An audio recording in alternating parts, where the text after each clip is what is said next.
Coucou les chouchous, mon métier c'est le jardinage et c'est tailler les buissons. Alors toute l'année 2020, on va se faire du buisson.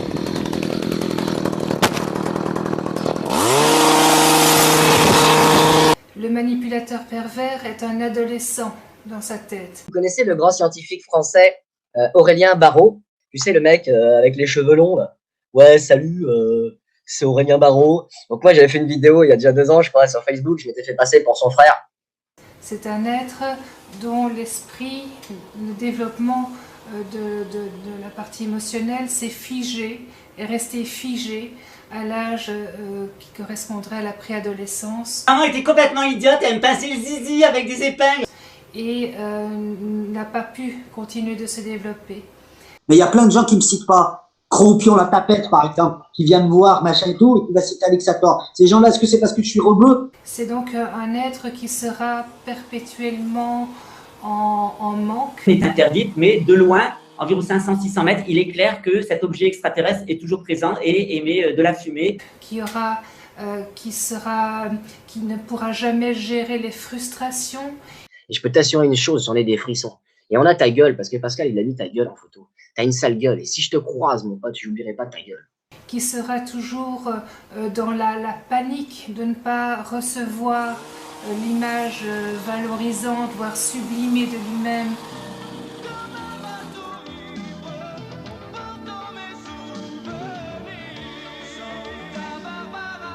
Dont il a besoin pour pouvoir continuer d'avancer. C'est un être qui a constamment, mais alors constamment besoin de briller sur tous les plans, qui a constamment besoin d'asseoir sa toute-puissance par quelque moyen que ce soit en ayant fait des études supérieures et en ayant un poste très très élevé dans un endroit clé du pouvoir, que ce soit en faisant semblant d'être quelqu'un d'important.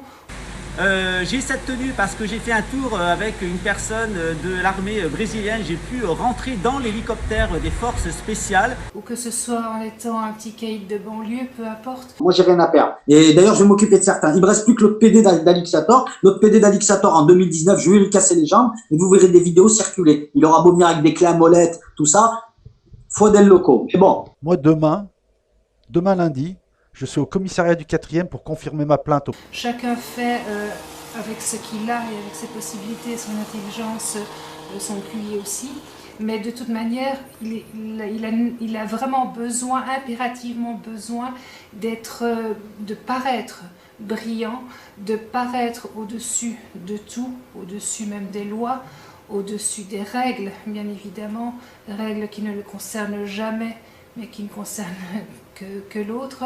À un moment, je me fâche. C'est-à-dire que là, on a identifié un certain nombre d'internautes. Pour l'instant, on fait des constats d'huissier. Après, je vais en prendre un. Et je vais le foutre au tribunal. Je vais lui demander 40 000 € de dommages et intérêts. Et je vais le mettre complètement à poil, mais complètement à poil. Et ça va calmer les autres. Soral, oui, le gigolo de Paris, le sodomisé qui se fait lécher les couilles et le trou du cul par son chien, le pervers sexuel, le prédateur aux 30 condamnations judiciaires. C'est ça ton modèle, c'est comme ça que tu finiras. Donc c'est quelqu'un qui est profondément et viscéralement insatisfait. Il n'aura jamais assez. Aujourd'hui, il y a des gros youtubeurs qui ont pour ordre de pas donner mon nom. Voilà. Je remercie David Maison du Pain qui lui m'a cité. Par moment, il est quelque peu apaisé lorsqu'il a une proie fraîche, j'ai envie de dire, une nouvelle, une proie qui lui apporte vraiment tout ce dont il a besoin, c'est-à-dire cette énergie, cette joie de vivre, cette image sublimée de lui-même qu'elle lui renvoie par ce qu'elle appelle l'amour. Je ne suis plus le compagnon d'Adriano, même si on reste très proche, et mon nouveau compagnon, ben, vous l'avez compris, c'est Lucas. Voilà. À ce moment-là, il s'apaise un petit peu. On peut d'ailleurs du coup rentrer dans des phases relativement paisibles avec le manipulateur pervers jusqu'à ce qu'il ressente quelque chose qui coince. Et à ce moment-là, sa panique profonde reprend le dessus. Et on voudra les noms des personnes, c'est très important, c'est que nous vous demanderons les noms et des preuves sur les collaborateurs parce que nous mènerons une épuration de la France. Et il peut donc basculer dans des phases que nous connaissons tous, qui sont la manipulation, l'agression, toutes les phases classiques qu'il met en place lorsqu'il se sent en danger. Donc je ne peux pas imaginer qu'un être qui soit constamment, structurellement, constamment, toujours aux aguets de ce qui risque de lui manquer. Aujourd'hui, nous vivons réellement un moment historique grâce à un contact que nous avons dans l'armée brésilienne et qui nous a renseigné sur l'intégralité des événements réellement exceptionnels qui se déroulent maintenant à Magé, à Rio de Janeiro.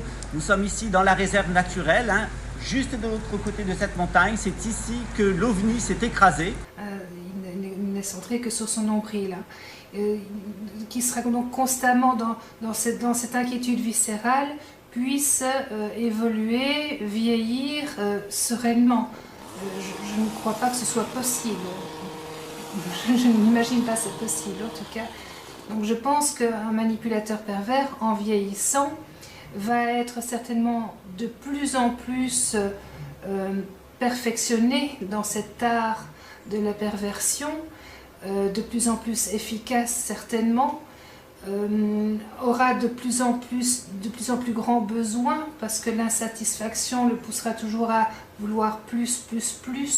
On voit ça d'ailleurs dans le domaine sexuel, ceux qui ont des désirs sexuels un petit peu hors des sentiers battus vont en avoir besoin de toujours pousser plus loin les limites parce que le plaisir apporté par cette quête-là ne sera plus suffisant, il faudra toujours chercher quelque chose qui apporte un peu plus d'excitation. Donc je ne crois pas qu'un manipulateur pervers puisse un jour être sereinement installé dans son fauteuil et se dire j'ai passé une belle vie, je me sens bien et je suis bien comme ça. Donc franchement je ne crois pas.